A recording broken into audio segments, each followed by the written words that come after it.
Even when I was in Gaza, you could see they worked under tremendous pressure, but the situation has worsened incredibly. And they've been displaced, as we all know, by the IDF over and over again. One woman said she had already moved 5 times, starting with her children every time again. And another woman, human rights defender, said she had been displaced 7 times. And she said, and I quote her, "I myself have been displaced 7 times. Each time I was forced to begin from scratch. My home was demolished. I lacked the basic needs for living. I borrowed all the clothes on my back from my sisters and others, and these are all I have." And they are living in tents and working in tents. And their day, they say, begins by the search for food and water for themselves and for their families. But there's no guarantee that they will find anything. And one of the women human rights defenders on the call, on the online meeting, said that she had had no water that day because there was no water and it was already midday in Gaza. Another woman said, you know, she sets off in the morning and she's so afraid that anything could happen when she's looking for supplies and she won't come back because they have no protection. And she could be killed. And she says, you know, I see my child and my child should be going to school.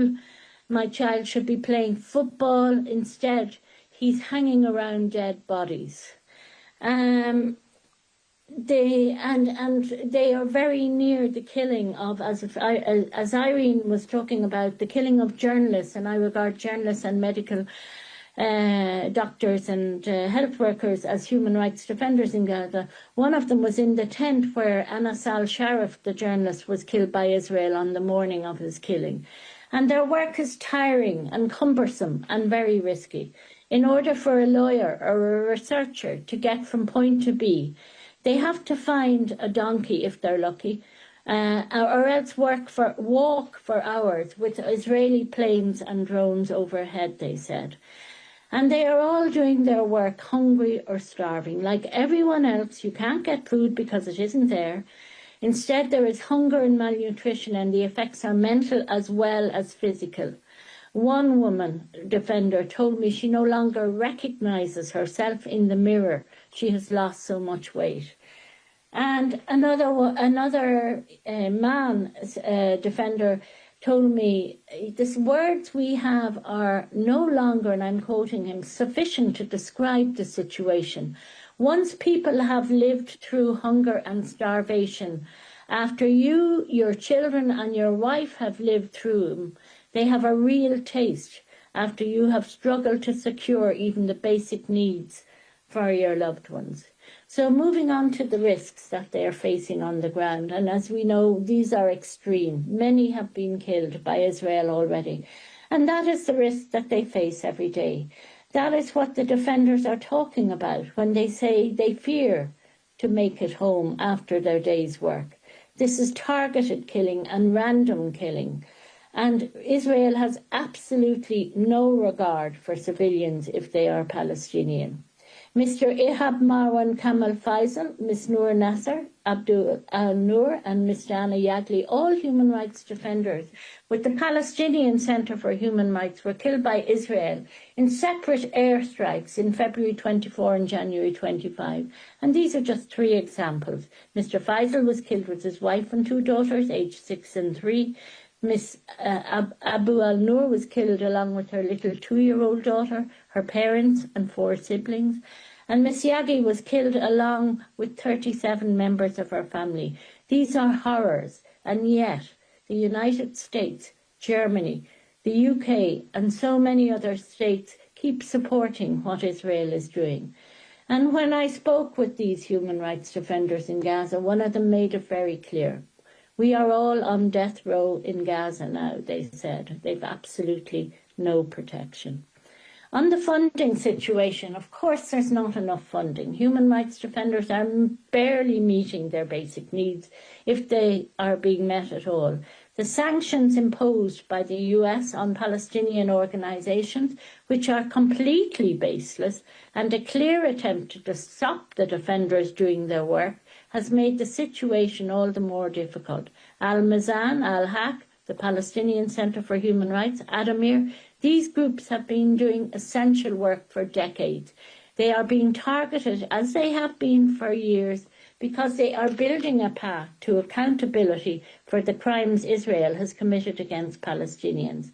Israel and the United States want to close down the path to justice, and this is why these organisations are being targeted. It's because they are keeping the hope alive that one day justice will be achieved. And all states who claim to uphold human rights must push back against what is being done with them.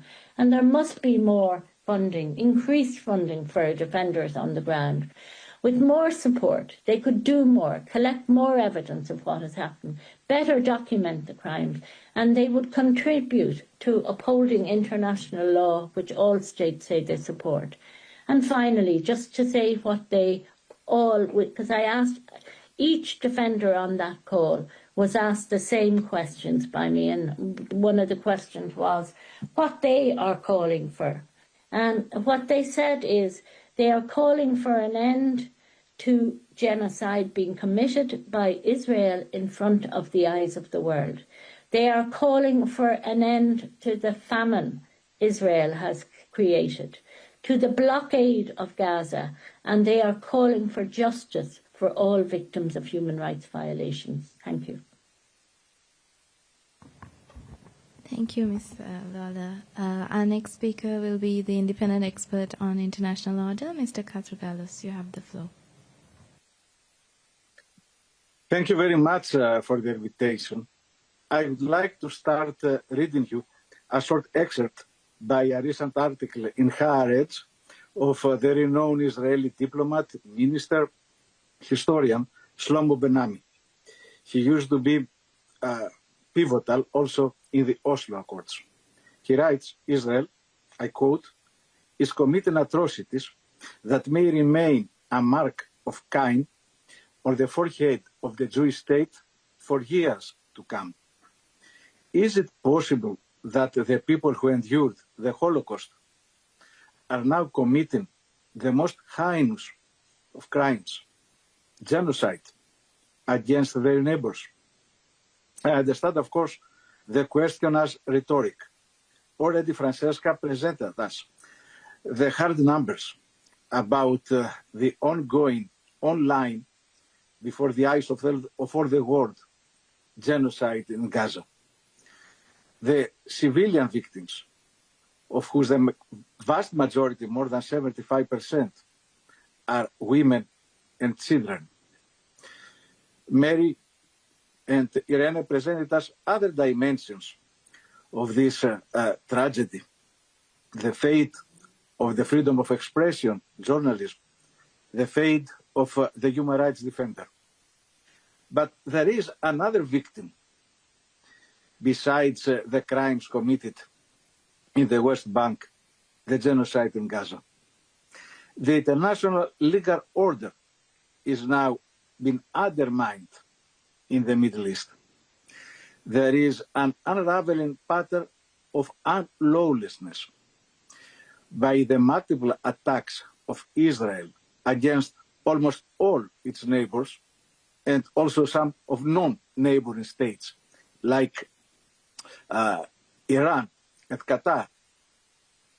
The recent attack of Qatar was without precedent exactly because killing members of negotiating teams go against diplomatic patterns that have been founded even in the ancient times, in classical Athens or Rome. By this attack, Israel clearly undermined one of the few credible avenues to prevent further destruction, release the hostages, and open a path to peace. But this goes beyond that. All these attacks have, as I said, the explicit or tacit support of the United States. The impunity that these acts entail, the lack of accountability, the selective application of international law, weaken the credibility of the United Nations, undermine multilateralism and the international post-war order based on the United Nations Charter and the human rights system of law. Such actions, it's clear that wither distrust, erode international norms, and encourage impunity. We have heard the European leaders saying that Israel is doing the dirty job for all the West. If we accept this mentality, we create the conditions when further human rights violations in the future are going to become the new normal. We know what we should do. We have the opinion of the International Court of Justice and the related resolution of the General Assembly. These constitute now norms of international law that must be implemented with a first evident step, stop of selling any kind of arms to Israel, immediate ceasefire, the aid to reach without any hindrance all of Gaza population. And it should be clear that in the future, only Palestinians should rule and administrate Gaza. A Gaza resort without its citizens, it's a dystopian nightmare. And of course, this must be only the first step towards a full sovereign Palestinian state. It is clear that we cannot have peace without justice.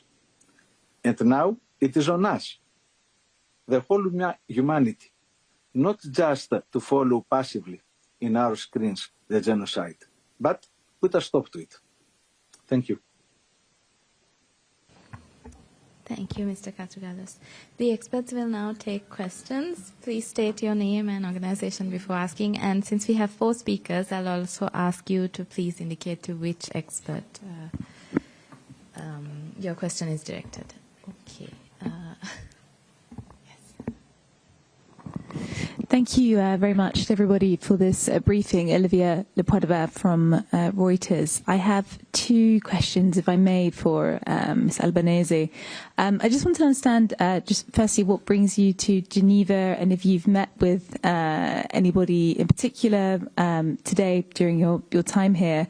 I also noted on your travel schedule that you won't be at the UN General Assembly, and I just wanted to clarify if that was related to sanctions placed against you by the US administration. And just secondly, you're mentioning there about your concerns about Gaza City. From your perspective, from an international law perspective as well, are you able to describe what human rights concerns you have in terms of what you're currently seeing in this latest assault by the Israeli military on Gaza City, particularly in terms of destruction of civilian infrastructure, buildings, etc.? Thank you.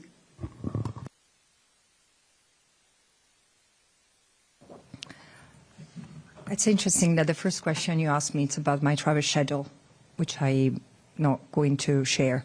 It's true that it's an exceptional visit because I don't often come to Geneva. But as I was coming, I found the time to meet with you all to be asked questions about the situation in Gaza. Concerning the attack on Gaza City, let me first put it in perspective, because I often hear the explanation that Israel is now going to take control of Gaza City. This is what remains, because the majority of the territory is already under Israeli control, direct or indirect, in the sense that there are areas that have been leveled to the ground. There are areas that are started to being built by the army for now. What does it mean, this attack? It means full destruction. It's happening already. It's not that this is a future and uncertain event. It's happening. Israel is bombing is destroying, including by using unconventional weapons that we've never seen before and newly assembled weapons. Is destroying entire neighborhoods, remnants of buildings where people were seeking shelter, really. It's trying to forcibly evacuate the 800,000 Palestinians who were seeking refuge there. But the question is, why? Why? Because this is the last piece of Gaza that needs to be rendered unlivable before advancing the ethnic cleansing of that piece of land. And then probably they will move to the West Bank. And the important thing is that this is unlawful. Unlawful and unlawful, because the only legal thing that Israel can do in the occupied Palestinian territory is to move out. Dismantling the settlements, withdrawing the troops, and stopping exploiting Palestinian resources are the 3 of the 5 things that the International Court of Justice has asked Israel to do in the advisory opinion, together with paying reparations for all the harm and damage caused to the Palestinians by Israel and facilitating the return of those displaced. And this should be the perimeter of the political discussions the member states have to start with, before or in line with also talking about the crimes that Israel is being committing. And in fact, it seems to me that there is an intentional determination to circumvent this by moving the discussion instead of from where should be ending the atrocities, the sources of and the root causes of the illegality in the occupied Palestinian, let's move it somewhere else, where it really we do not have to talk about, some states are doing that, where we do not have to talk about our responsibilities. Jeremy. Hi, Jeremy Lange for the French Public Radio. If I may, I will ask my question in French to Ms. Albanese. 2 questions en réalité. La première sur le nombre de victimes. Vous avez évoqué il y a quelques instants un nombre de victimes potentielles très élevé, jusqu'à 10 fois peut-être ce qui est officiellement comptabilisé jusqu'à présent. Je voudrais savoir d'où viennent ces chiffres. Est-ce qu'ils sont crédibles selon vous et que comprennent-ils? Est-ce qu'on parle des victimes directes en plus des victimes liées à l'absence de traitement pour les maladies, la famine, etc. Enfin voilà, d'où viennent vraiment ces chiffres très importants. La deuxième question par rapport à ce qui va venir à la fin du mois, l'Assemblée générale de l'ONU et cette reconnaissance de la part de certains pays de l'État de Palestine. L'administration Trump a déjà dit qu'elle refuserait de donner des visas à des représentants palestiniens. Il y a des appels qui viennent de la part de la société civile, de militants, souvent classés à gauche, qui réclament de délocaliser l'Assemblée générale à Genève pour que ces représentants palestiniens puissent venir, puissent participer. Je voudrais savoir si c'est un appel que vous soutenez, même si la faisabilité semble un peu compliqué, mais est-ce que ce serait pour vous un signe fort que l'Assemblée générale ait lieu à Genève? Alors, je pars de ce dernier point. Je pense, oui, que c'est le moment de s'interroger pour l'Assemblée générale sur ce qu'on est après 80 ans de l'épilagration des Nations Unies, dans le sens que on peut pas autoriser un membre de l'Assemblée générale et du Conseil de sécurité de ne pas autoriser la participation des gens des États qui font partie ou des organisations qui font partie, des représentants du peuple qui font partie de l'Assemblée générale et d'autres. Et là, on a vu cette année que la liste de ceux-là qui sont formellement persona non grata aux États-Unis commence à s'allonger.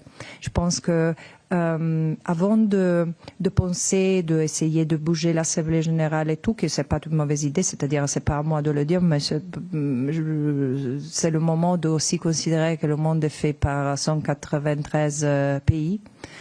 Et si les États-Unis continuent à montrer cette hostilité, alors je pense qu'il y a de quoi se demander si c'est pas le cas de bouger l'organisation, mais ça me concerne pas. Ce qui me concerne, c'est que je voudrais voir un engagement concret de la part des États afin de garantir qu'il est tout représentant qui a le droit de s'asseoir à cette séance de l'Assemblée générale soit présent, sans discrimination. Et la chose qui est frappante, à mon avis, c'est qu'il y a une fragmentation aussi des forces qui devraient s'unir à défendre ceux-là qui sont punis injustement.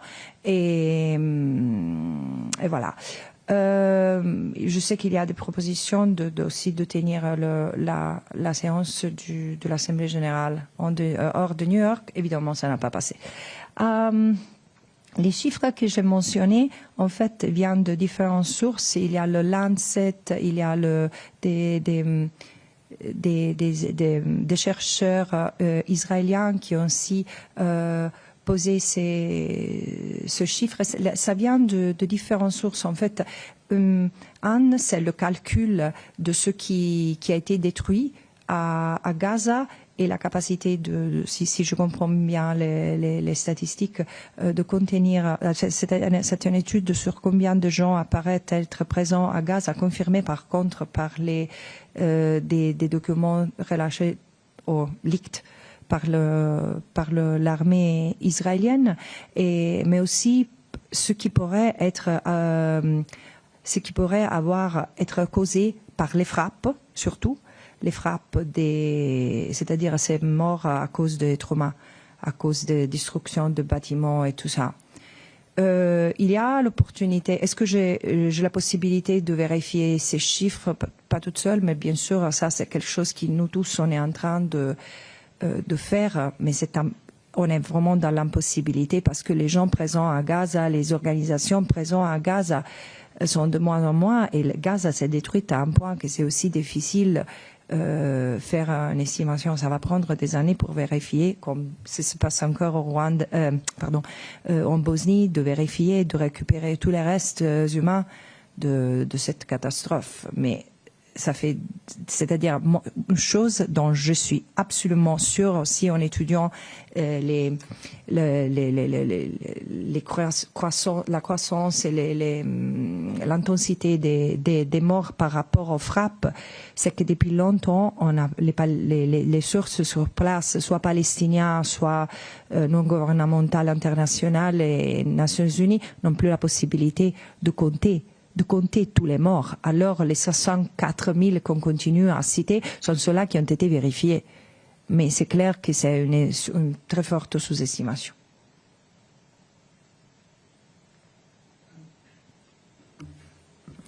My name is Mohammed Al-Fanich. I'm from Alga TV. So first of all, thank you for your statement. I have two questions, one's for you and one for Irene also.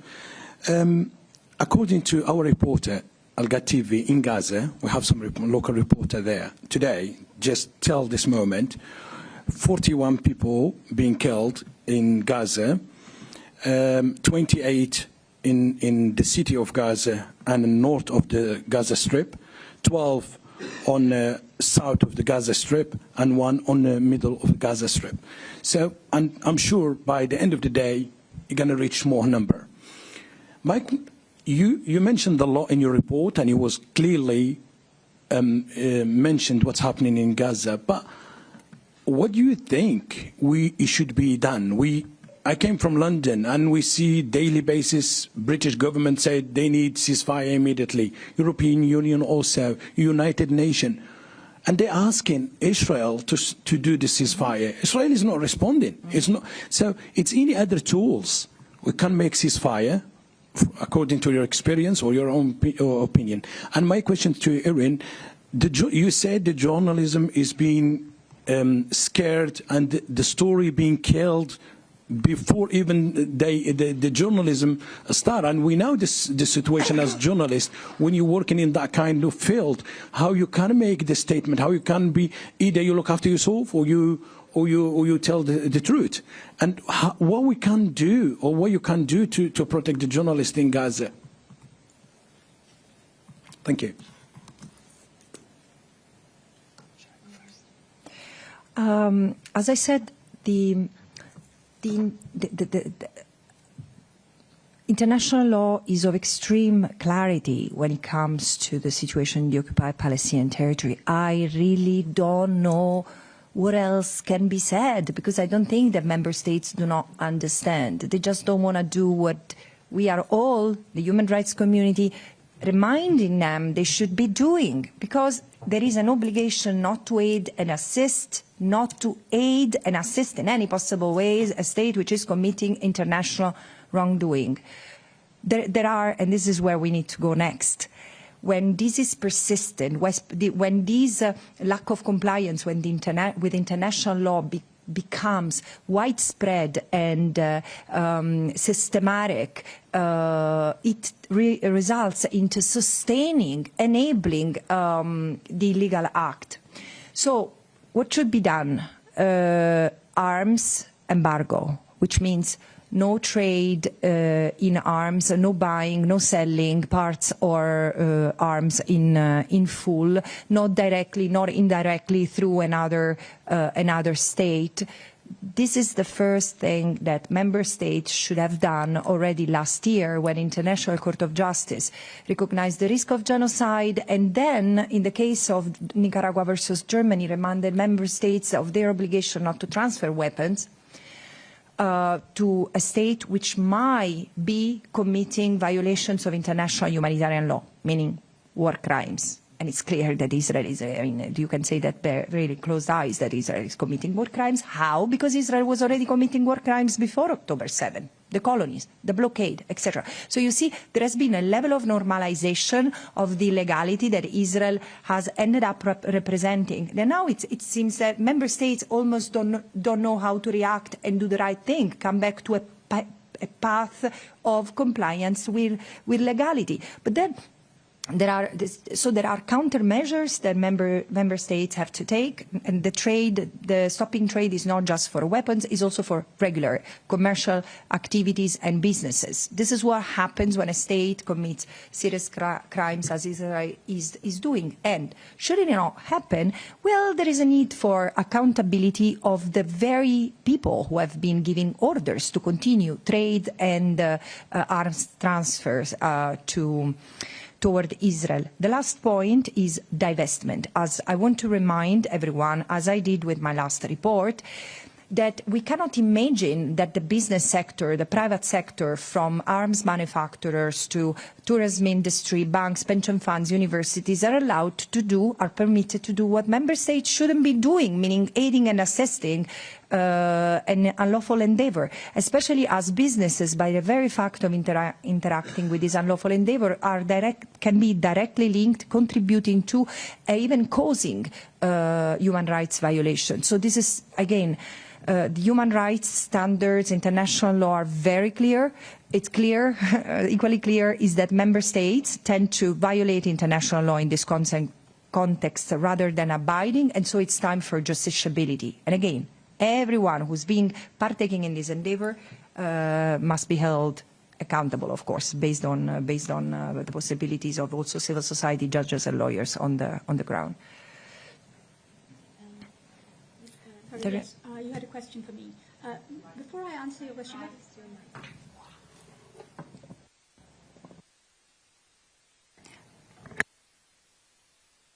question, let me.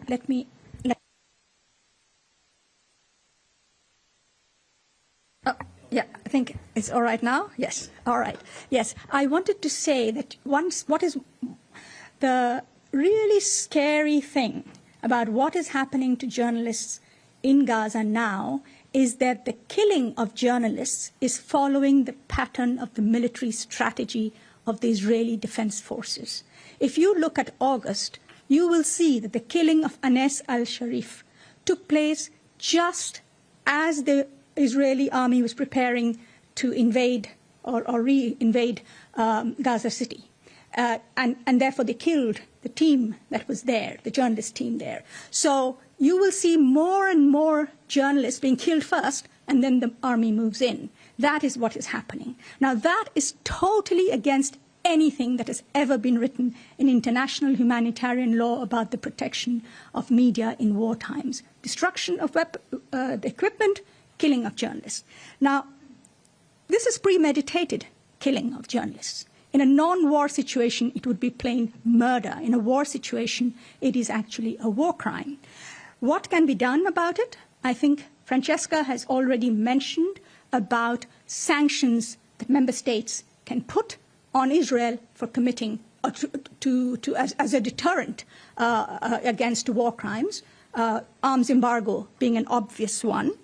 But I think international community, member states, the media, champions of media freedom, need to put the safety of journalists in Gaza much, much higher on their agenda than they are doing now. You said you come from London. Keir Starmer met with the President of Israel, I believe, earlier this week. Did he talk about the killing of journalists?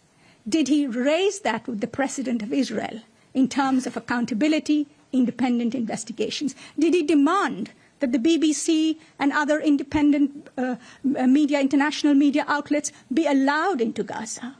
Those are the issues that need to be put very high on the political agenda, and then economic and other means have to be used to put pressure on Israel to allow independent investigations and to give instructions to its military not to target journalists. These are not journalists that are just coming into the way of the shelling. These are deliberate killing of journalists in order to clear the path, stop the news, distort the news, and that has to end.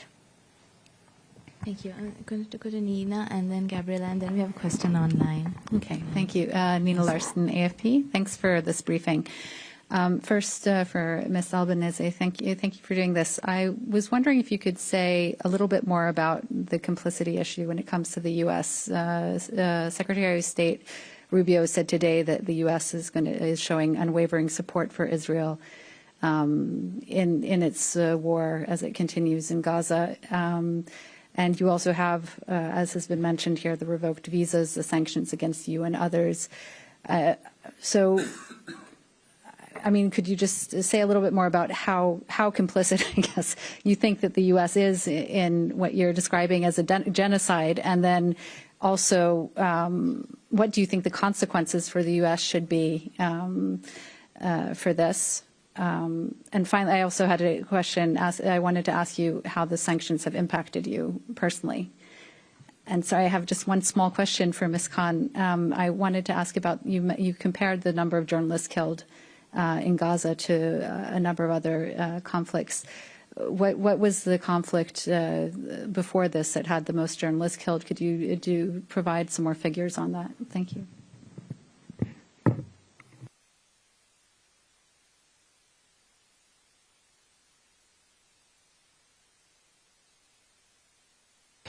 Okay. So I will have to encourage you to wait another couple of weeks regarding full answer to that question regarding complicity, because this is the topic of my next report to the General Assembly, which again, just to also go back to the first question, yes, I'm trying to go to the United States. Things look not particularly promising, but this is what I should be doing. There is one fact. The United States has been for decades backing Israel and Israeli government, various subsequent Israeli government, militarily, politically, diplomatically, strategically, discursively. And however, and this is also true for the previous administration, however, with the current administration, things have passed the Rubicon. In a sense, we are really in uncharted territory, in the sense that while the military and financial support is not new, what I find somewhat having passed that breaking point is the political cover for Israel, because there is also with the attacks in the region that target also a number of states that have been seen like considered allies of the United States. There is a possible acceptance that the alliance with Israel is worth the erosion of other ties. There is a risk in this. I mean, I don't understand why people don't see the danger, the extreme danger of what is happening right now.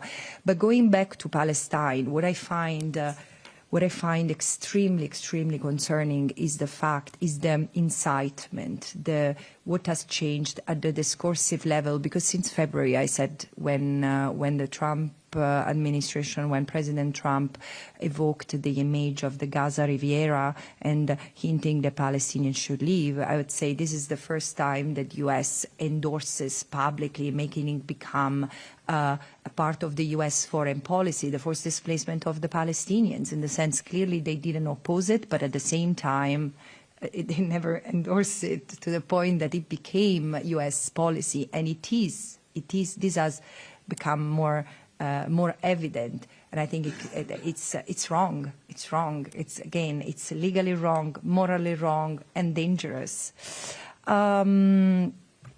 The sanctions are unacceptable. The sanctions against me, of course, I am the first U.S. person to be sanctioned, and this must be removed. I mean, I urge the United Nations, like the Secretary General, the members of the General Assembly, don't let this become a precedent, because it's not going to be limited to me as it always happened. It's extremely serious because it violates in one stroke of a pen the UN Charter, the UN Convention on Privileges and Immunities, but it's totally retaliatory, and it doesn't only affect me. I keep on saying I have members of my own family, including my daughter, who are directly affected by these, and it's incredible the financial hurdle that this is causing to my family. Why do I have to pay with my own life for what? For having done my job? So again, I don't like the personalization of what matters. This is why I'm saying what happens to me is now happening also to 9 judges and prosecutors of the International Criminal Court, and this should have created really such an uproar, but also Palestinian human rights organizations. So on the one hand, I expect the United Nations to stand firmly against this. On the other hand, I expect regional groups to stand firmly against it, because I'm European, I'm Italian. It's unbelievable that I have to suffer the weight of this vicious administrative move, even in my own country where I cannot open a bank account. So Europe should institute the European blocking statute to protect people from this personal ad personam attacks from today is the United States, tomorrow can be another state. So, yeah. You asked me about the numbers killed. Now, I can give you one example. Ukraine. In the war, since Russia's invasion of Ukraine, 14 journalists have been killed in Ukraine. 252, on the other hand, killed in Gaza, including dozens targeted. Probably in terms of numbers, the second highest would be Afghanistan, where, as you know, there was conflict for more than a decade. And during that time, I don't have the exact numbers, but I think it was only in dozens killed over 2 decades. And again, you can see both in terms of time as well as in terms of numbers how outrageous are the casualties of journalists in Gaza.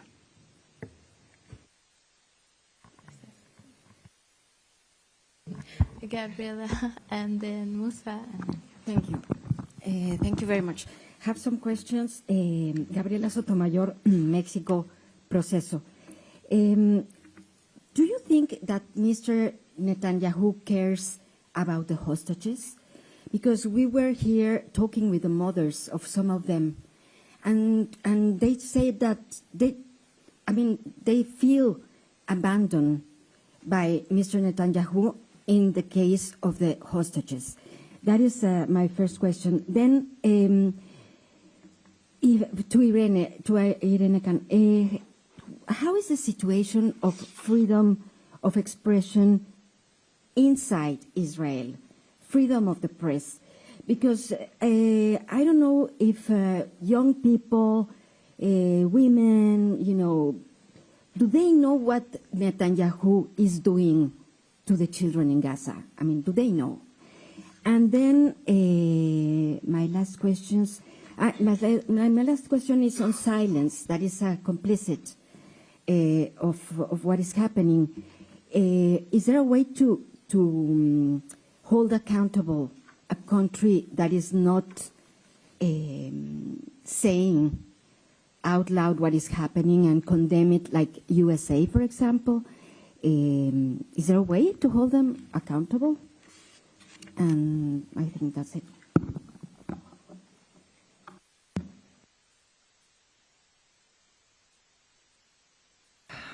Okay,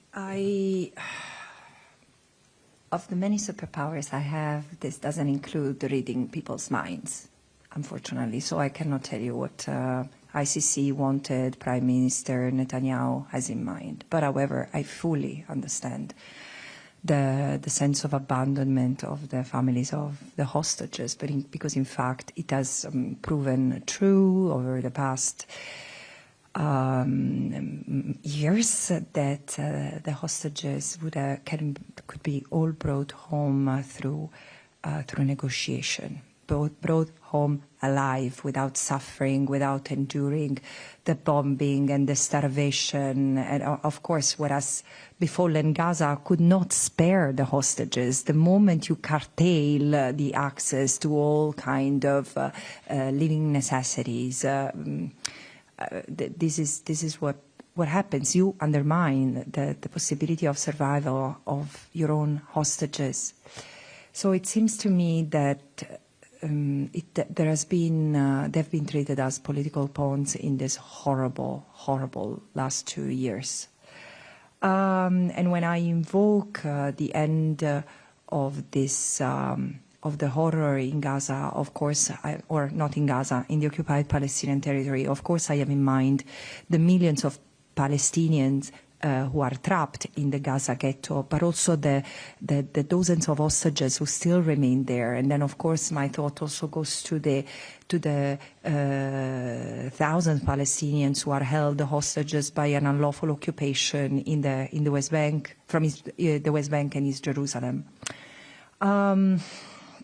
Another thing I wanted to say concerning what's happening right now, I have the feeling that we really struggle. I mean, there is a general tendency not to understand the totality of what's happened, the totality of the conduct, the totality of the crimes against the totality of the Palestinian people. And I thought to help both member states and others, including the media, get this overall sense with the report I presented to the General Assembly last year, Genocide as Colonial Erasure. There is a design that seems very much to have been pursued in the erasure of Palestinian life in Palestine. I understand that history requires time to be understood, but certain truths in this context are so stark that they demand recognition in the very moment they are told. And again, the very fact, I'm grateful to my colleague Irene Khan to share this important piece of analysis and say we are looking at the geolocations of each killing of journalists, and we say that there is a pattern, but I've seen it myself with a few investigations of the death of killing of journalists that has happened. I mean, it seems to be either in anticipation to an attack, so there can be no documentation, or retaliatory, as it happened in the case of Fatima Hassouna. Fatima Hassouna was supposed to be at Cannes for the screening of her documentary, and she was killed the night her documentary was announced as being at Cannes, with missiles that killed her and her family. So again, we tend to trivialize this genocide, because, as I said, behind each story, behind each killing, behind each starved person, there is a universe that, poof, has been pulverized. And we do not even have the time to recognize and mourn each of them, because this is the pace of our life and the pace of this genocide. With relation to the situation in Israel, there is no country in the world, I believe, that can remain untouched when it conducts genocide and war, killing of journalists on its borders, can remain untouched within the country. And of course, freedom of expression inside Israel is also restricted by law. For example, there is heavy censorship of media and very little independent media. The owner of Haaretz, Al-Haaretz, which is probably the only independent print media still left, himself has talked about the kind of pressure that they come under from the authorities. But there are also mob attacks. There have been mob attacks against Israeli journalists if they report, if the people feel that they are reporting against what they see as Israeli interests, if they are reporting favorably sometimes on Palestinian issues. Last year, Israel adopted a Foreign Media Act, under which it has banned Al Jazeera, but that same Foreign Media Act, of course, also has a chilling effect on other foreign media present in Israel. They are not allowed to report on what is happening in Gaza. They can only report on what is happening inside Israel. So overall, there is a chilling effect, I think, on media freedom inside Israel that is damaging Israel's own media sector quite significantly.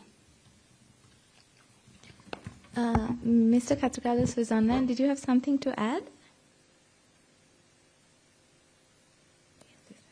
Yes, I have a short comment on the question about the hostages.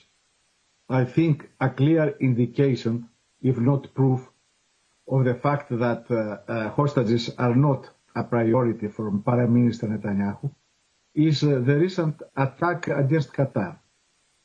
It was the only open diplomatic channel for the release of the hostages.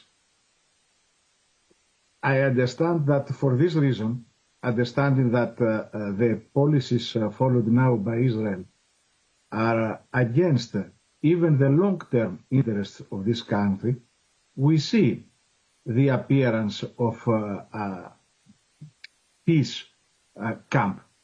Small now, but already including a former prime minister, several ministers, among them ministers of defense, former heads of Mossad and IDF.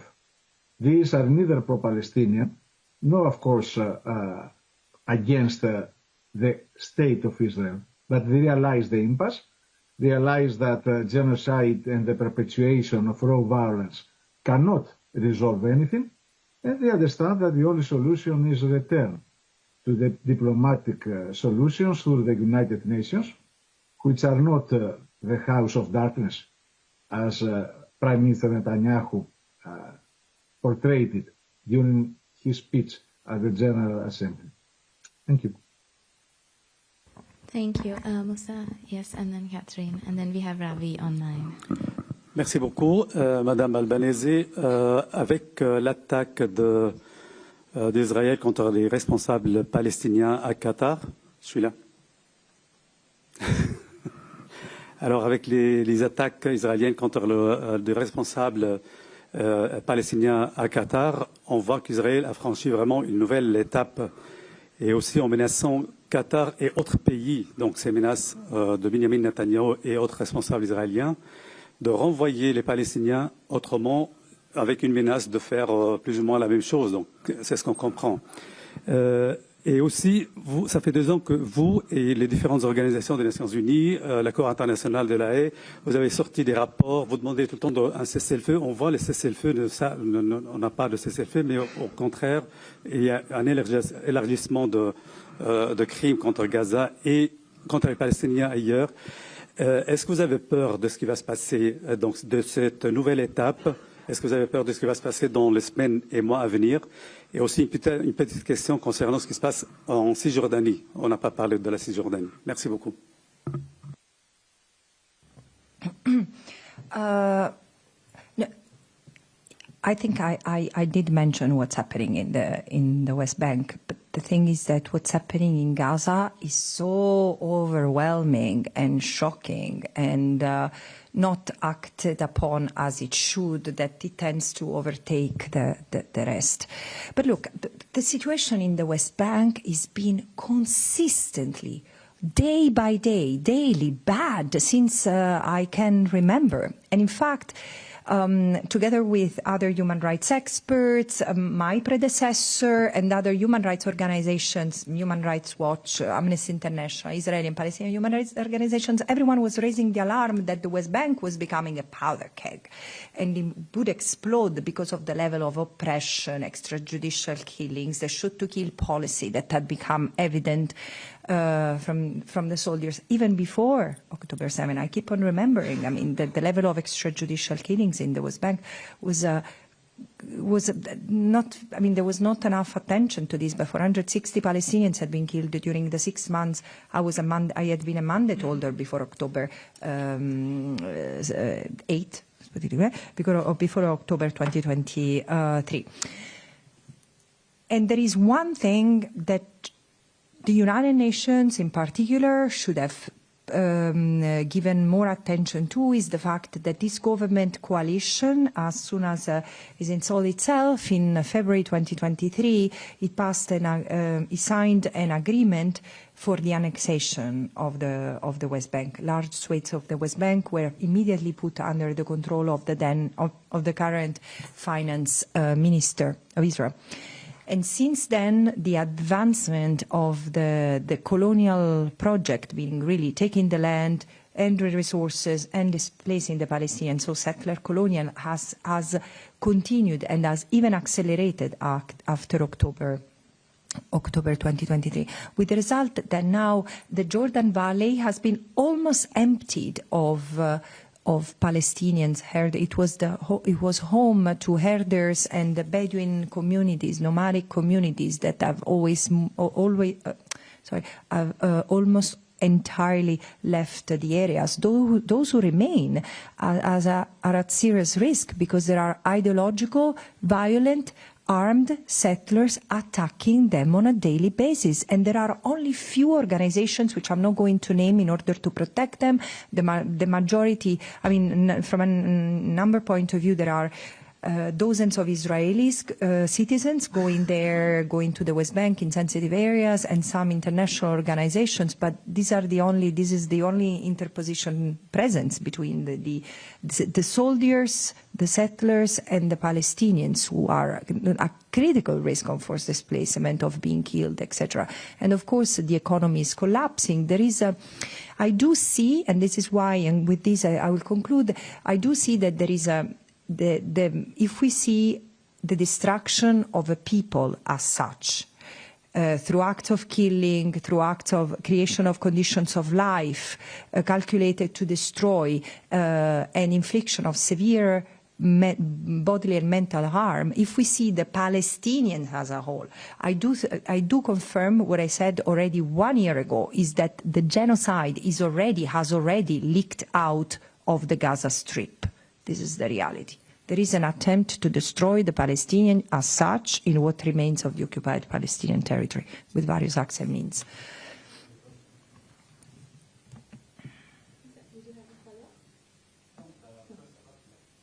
Sorry, the first question. Sorry. No, it doesn't fall. I was not trying to evade this, but yes, because it doesn't really fall under my mandate. But how do I read it? Look, it's a violation of the sovereignty of the state of Qatar. It's very serious. This is not unprecedented, and with other special rapporteurs, I've denounced this continuous recourse to aggression under pretense of self-defense that Israel has invoked times and times against Lebanon, against Syria, against Iraq, against Yemen. And again, there might be a conflict-like situation in certain, but this is or Iran. The continuous bombing of neighboring countries is clearly a threat to peace, which should receive a more preventative response from the United Nations. What I fear, and again I defer this to better analysts than me, but what I fear is that also when I look at the maps that Israel continues, some Israeli leaders continue to portray of Greater Israel, I say, I just wonder, and this is something for you journalists, I wonder if Greater Israel is not to be understood, not merely as a territorial project defined by border expansion, but as a project of domination sustained by primarily US, but also other West-centered interests, in which every alternative socio-political force is neutralized. And then still Qatar doesn't follow this pattern. I still don't understand exactly what was the logic behind it, because Qatar was not just another state that could pose a threat. This was the state who was offering its good offices to facilitate discussion toward peace and toward the release of hostages, and so it looks such a self goal in a way that I really don't know, but I'm very scared by what's happening in the region. Thank you. We've run quite a bit over time, so if you have extra questions for the mandate holders, we are happy to pass them on. I'm just going to quickly go to somebody online who's been waiting a very long time. Ravi, you can ask your question. Yeah, thank you. I hope I am audible. The question is to Ms. Francesca Albanese, as well as Mr. George Katrougalos. Ms. Albanese, your report reveals so many disturbing facts about what is exactly happening. Firstly, about the figures, recently Guardian put out a figure of 200,000 being killed. That was a report based on Israeli former IDF chief. Your figure right now suggests some 380 or 680. Of course, this is not an established figure. This is according to several academics or several analysts. Where do you put this figure? The second question is on the moral erosion of, responsibilities for countries which are signatories to the genocide treaty convention. I'm asking this question in the context of India. For example, India has been having fairly strong relations with Israel, to the extent that the Israeli finance minister recently visited New Delhi to sign a new bilateral free trade agreement. How would you characterize India's position on this? At one hand, it is a signatory to the Genocide Convention. At another hand, on the other side, it seems to be violating the Genocide Convention. Is that your assessment as well? This question is to George Katrougalos.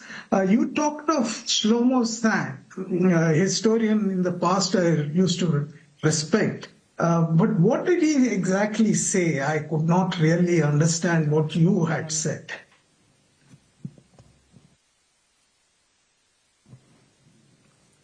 Again, I repeat what I said before, that the figures we tend to rely, I was very clear to say the figures I continue to rely upon are around 65,000 people killed in Gaza, and these are the figures that come from various sources, but all corroborated, verified by the UN country team on the ground.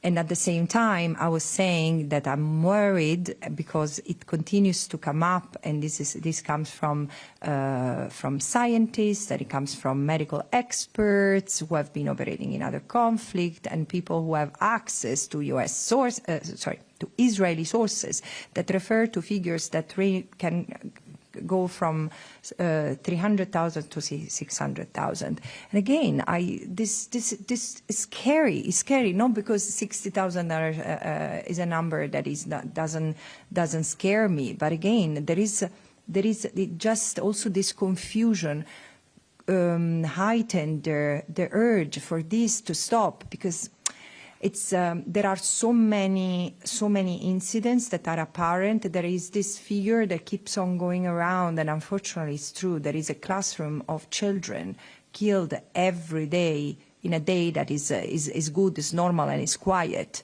in Gaza. This is the reality. I don't know what else is to be said, but it's very likely that the figures are much higher than what the United Nations are able to verify. First of all, as I said, there is even the Gaza Ministry of Health, which is the one who has always steadily since 2007 provided the figures of the casualties in Gaza, doesn't have the capacity to verify beyond what comes through the hospitals, and also because there are other figures that are not reported. Those who die because of access to medical services, those who die for hunger because of hunger and are not in reach to a hospital or other means of verification. So of course the numbers are lower than what is circulated. And also think of how many Palestinians have been killed, over 1,200, 1,300. I really struggle to continue to count because it's horrible, while trying to access food. And sometimes I say they are killing more than they are properly providing meals to. And does it matter? Isn't it enough in any case to stop this? Mr. Katrougalos, do you want to take the question directed at you? Many thanks. My point that I was trying also to elaborate in my first response is that now there is an opposition to the continuation of the war, the genocide in Gaza, by an important number of Israeli figures, not just progressive Jews. We have seen how progressive Jews in America, in Europe, have participated in the massive demonstrations in support of the Palestinian people and against the crimes committed in the West Bank and in Gaza. We see, however, in addition to that, in recent months, the reappearance in Israel of a camp of peace. The people who participate in this camp are not homogeneous. I don't have personally a commonality of ideas with most of them. They're patriots. They care about their own country, Israel. But they see the impasse, and they see also the moral hazard of the continuation of the war in Gaza, genocide, not just a war. And my point is that if we are trying to have a mobilization of all forces of the public opinion that we can mobilize, we must also take into account this emerging camp of peace in Israel. I repeat, without agreeing on all issues with them, but agreeing on this one capital issue, that the genocide must end and that the only possible solution is diplomatic. Thank you, Mr. Katrougalos. I think we will close this press conference. Thank you very much for your participation, and thank you to the experts online and here who have taken part. Have a good evening, and send us any questions you want passed on, and we're happy to do that. Thank you. Thank you very much for coming.